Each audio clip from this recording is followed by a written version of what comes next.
Stage জাজুর মধ্যে কার্যকর করতেই হবে। আজকের ভিডিওতে আমরা বিস্তারিতভাবে আলোচনা করব নবম পে স্কেল নিয়ে।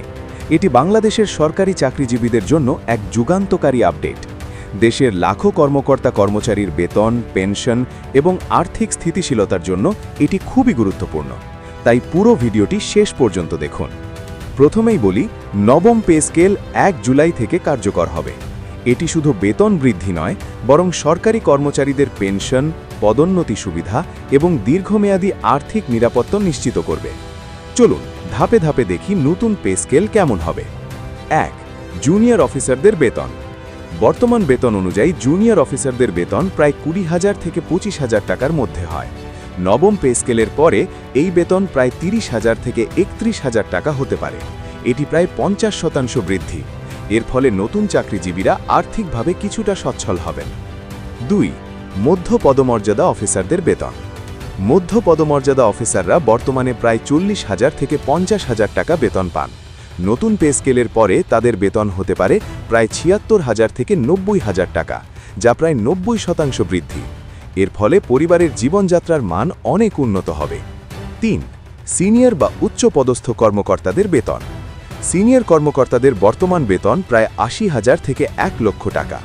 নবম পে স্কেলের পরে এটি হতে পারে প্রায় 1,92,000 থেকে 2,20,000 টাকা, যা প্রায় 140% পর্যন্ত বৃদ্ধি।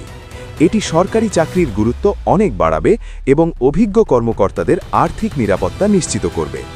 4. পেনশনভোগীদের সুবিধা। নবম পে স্কেল শুধু বেতন বৃদ্ধি নয়, বরং পেনশনভোগীদের জন্যও সুবিধা নিয়ে এসেছে। যারা দীর্ঘদিন সরকারি চাকরিতে আছেন বা পেনশনে রয়েছেন, তাদের বার্ধক্যকালীন জীবনযাত্রার মান উন্নত হবে। তাদের পেনশনও নতুন স্কেলের সাথে সামঞ্জস্যপূর্ণ হবে। 5. পদমর্যাদা অনুযায়ী বেতন বৃদ্ধি। নবম পে স্কেলে বেতন বৃদ্ধি হবে পদমর্যাদা, অভিজ্ঞতা এবং বর্তমান বেতনের ওপর। তাই প্রতিটি কর্মকর্তার বেতন বৃদ্ধি আলাদা হবে।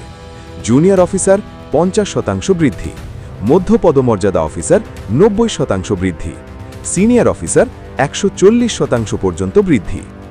উদাহরণ দিয়ে বোঝা যাক। একজন জুনিয়র অফিসার বর্তমান বেতন 20,000 টাকা, নতুন বেতন প্রায় 30,000 থেকে 31,000 টাকা। একজন মধ্য পদমর্যাদা কর্মকর্তা বর্তমান বেতন 40,000 টাকা, নতুন বেতন প্রায় 76,000 থেকে 90,000 টাকা।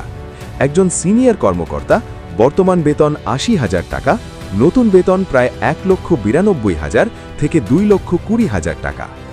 7. আর্থিক স্থিতিশীলতা ও চাকরির গুরুত্ব। নবম পে স্কেলের মাধ্যমে সরকারি চাকরিজীবীদের আর্থিক স্থিতিশীলতা নিশ্চিত হবে। এটি শুধু বেতন নয়, চাকরির মান, পেনশন সুবিধা এবং দীর্ঘমেয়াদী নিরাপত্তা বাড়াবে। বন্ধুরা, মনে রাখবেন, নতুন পে স্কেল শুধুমাত্র বেতন বৃদ্ধি নয়, এটি চাকরিজীবীদের জীবনে বড় ধরনের পরিবর্তন আনবে। যারা নতুন চাকরিতে যোগদান করছেন, তারা আর্থিকভাবে সচ্ছল হবেন। যারা দীর্ঘদিন চাকরিতে আছেন, তাদের পেনশন ও বার্ধক্যকালীন সুবিধা উন্নত হবে। আজকের ভিডিওতে আমরা প্রধানত বেতন, পদমর্যাদা অনুযায়ী বৃদ্ধি এবং পেনশন সুবিধা নিয়ে আলোচনা করেছি। ভবিষ্যতে আমরা আরও বিস্তারিত ভিডিও বানাতে পারি, যেখানে প্রতিটি পদমর্যাদার বেতন ও পেনশন হিসাব দেখানো হবে স্টেপ বাই স্টেপ। ভিডিওটি যদি আপনার কাজে আসে, তাহলে লাইক দিতে ভুলবেন না। ভিডিওটি শেয়ার করুন, যাতে আপনার বন্ধু ও সহকর্মীরাও এই গুরুত্বপূর্ণ তথ্য জানতে পারে।